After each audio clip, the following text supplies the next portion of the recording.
นะคะเรียกว่าฮอนโบเวอร์นะคะเรือนี้จะล่องผ่าน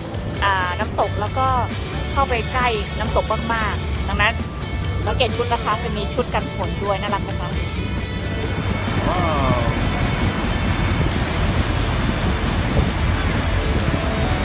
ตอนนี้เรือเริ่มเข้าไปใกล้น้ำตกแล้ว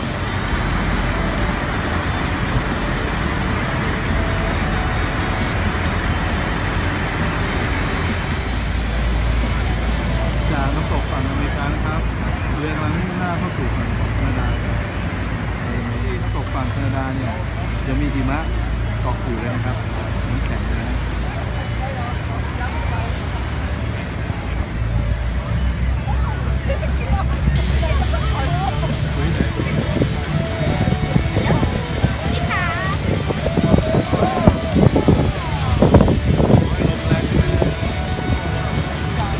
ตรงนี้นะครับที่เขาเรียกว่าบริเวณเกาะม้านะครับเป็นโค้งที่สวยมากเลยนะครับ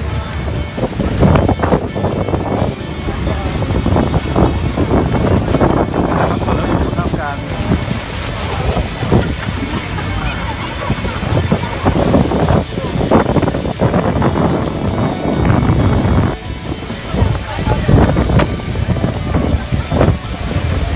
น้ำตกเยอะมากนะครับผมถ่ายโปรโมชั่น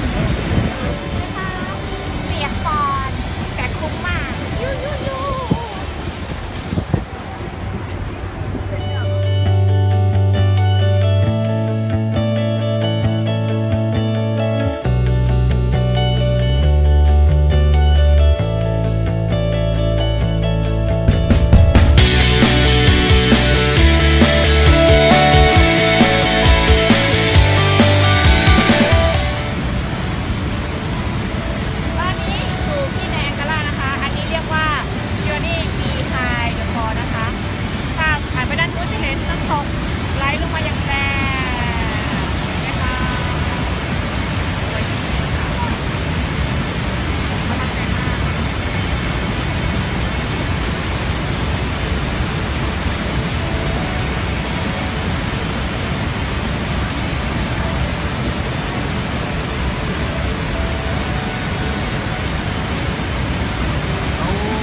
มี3 จุดให้เราเห็นนะครับ